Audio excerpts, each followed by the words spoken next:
श्याम शरण जी ग्वालियर से। राधे राधे महाराज जी। महाराज जी, आप कहते हैं कि भजन मार्ग में भोजन की तरह पेट भरता है तो स्वयं को पता लगता है, तो पता लग जाता है कि कब साक्षात्कार हुआ है। तो महाराज जी, बहुत सारे साधक आपके समक्ष एकांतिक में आते हैं कि जिनको अनुभव होता है कि उन्हें साक्षात्कार हो गया या वो सिद्धावस्था को प्राप्त हो गए, तो ये महाराज जी क्या उनका भ्रम है? एक बार भगवान सुखदेव जी महाराज जी को जब ब्रह्म बोध हुआ तो उनको लगा कोई प्रमाण तो दे कि मुझे ब्रह्म बोध हो गया है। मान लो मुझे तो अनुभूति हो गई, लेकिन यही ब्रह्म बोध है, ये प्रमाण तो मिलना चाहिए। तो भगवान व्यास देव जी के पास गए, बहुत ध्यान से सुनना। भगवान व्यास देव जी के पास गए तो भगवान व्यास देव जी ने देखा कि संपूर्ण गुरु बुद्धि हम में नहीं है। बिना गुरु बुद्धि के काम नहीं चलता, सदगुरु बुद्धि होनी चाहिए। तो उन्होंने कहा, इस समय परम ज्ञानी विदेहराज मिथिलाधिपति जनक जी हैं, आप जाइए और अपने अनुभव की पुष्टि महाराज जनक जी से कराइए। तो श्री सुखदेव जी महाराज जनक जी के राज्य में जब गए तो उनके मुख्य द्वार पर पार्षद खड़े थे। तो जनक जी सर्वज्ञ महापुरुष है, त्रिकालज्ञ महापुरुष है। उन्होंने पहले ही आज्ञा कर दी कि नंग धड़ंग 16 वर्ष की अवस्था एक महापुरुष पधारेंगे, उनको प्रवेश निषेध कर दो। तो यही श्री सुखदेव जी आए, दरवाजे में उनको रोक दिया गया। 7 दिन 7 रात तक कोई उत्तर नहीं। रोज पूछते जनक जी, आज उनके मुखाकृति?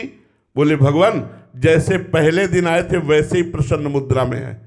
7 दिन 7 रात्रि दरवाजे पर ही खड़े रखा, ना उनको अपमान का बोध हुआ, ना उनको कोई चिड़चिड़ाहट हुई, कुछ नहीं, वैसे ही शांत मुद्रा, वैसे ही प्रसन्न मुद्रा।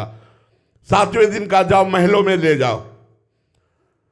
आप दिगंबर रहते थे भगवान सुखदेव जी, महलों में ले गए, सुंदरी नव युवतियों से स्नान कराना, श्रृंगार कराना, भोजन कराना, सब। 7 रात 7 दिन तक सुंदरी नव युवतियां उनके शरीर की सेवा करती रही। रोज जनक जी पूछते, आज क्या? तो बोले प्रभु जैसे गेट के बाहर थे वैसे महल में है, कोई फर्क नहीं उनके हृदय। बाद में आरती सजाई और कहा, महाराज आपको जो प्राप्त है उसे ही ब्रह्मबोध कहते हैं। तो जिनको लगता है जिन साधकों को भगवत साक्षात्कार हो गया है, तो मान और अपमान, कंचन और कामिनी इनका प्रभाव न पड़ता हो, मान लेना भगवत प्राप्त हो गए हो। और अगर तनिक भी प्रभाव पड़ता है तो दंभ और पाखंड में मत रहना, माया धज्जियां उड़ा देगी। अगर मान अपमान शून्य हृदय हो गया है, किसी भी सुंदरी स्त्री का प्रभाव पुरुष शरीर पर या पुरुष का प्रभाव किसी स्त्री के हृदय में, तो फिर वो ब्रह्मबोध नहीं। ब्रह्मबोध जिसको प्राप्त हो जाता है वो माला अपमान शून्य होता है। वो नहीं स्वात्मा रामम विषय मुक्त तृष्णाम भ्रमयति, आत्माराम पुरुष कभी विषय मुक्त तृष्णा में भ्रमित नहीं होता।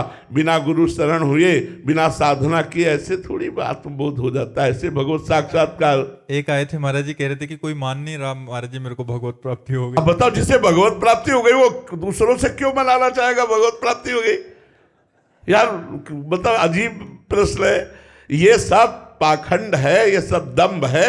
वास्तविक बात जब आएगी दूसरों से छुपाया जाता है कि कोई जान न पावे कि ये भगवत प्राप्त महात्मा है। ऐसा नाटक किया जाता है कि वो जाने कि संसारिक आदमी है। जब सबको पता चला दास जी महाराज भगवत प्राप्त महात्मा है तो भीड़ लगना शुरू हो गई। एक दिन विचार किया कि ये तो भीड़ भजन में बड़ी बाधक है।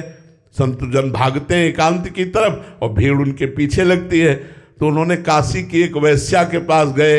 वैश्या ने देखा कि इतने बड़े संताएं खड़ी हो गई, दंडवत किया। महाराज आप पता है जहां आए हो आने मात्र से आपका अपमान हो जाएगा। आने मात्र से लोग जानेंगे कि वैश्या के यहाँ गए थे, इतने मात्र से आपका अपमान हो। बोले यही करवाने के लिए हम आए। बोले तू बहन मेरा एक साथ दे। तो उनका महाराज आज्ञा करो।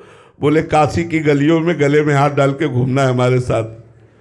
बोले कोई प्रणाम नहीं करेगा। बोले यही करवाना चाहते हो। और ऐसा ही किया, पूरी काशी में गले में हाथ डाल के बच्चा के घूमे, कोई प्रणाम नहीं करने लगा।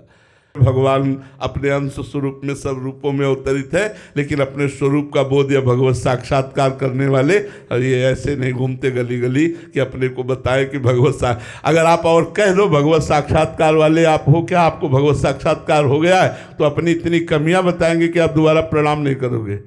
गोस्वामी जी इतने बड़े महापुरुष हैं, क्या कह रहे हैं, जो मैं अपने अवगुण कहूँ बाढ़ई कथा पार नहीं लहूं। गोस्वामी तुलसीदास जी। श्री सूरदास जी महाराज क्या करें, मौसम कौन कुटिल खल कामी, जिन मुको तन दियो ताको न भजन कियो ऐसो नमक हरामी। मौसम, ये सिद्ध पुरुष बोल रहे, ये भगवत साक्षात्कार किए हुए पुरुष।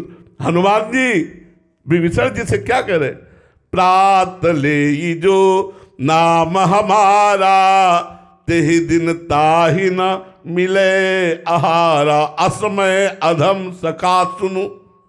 ओहो, सबरी जी क्या कह रहे, ये सब भगवत प्राप्त है। अधम ते अधम अधम अति नारी, तिन माँ में मति मंद अघारी। सामने भगवान में थे और हिया डंका बजा रहे कि हमें भगवत प्राप्त है, ऐसा मानो। ये सब दम है, पाखंड है, वास्तविक बात नहीं।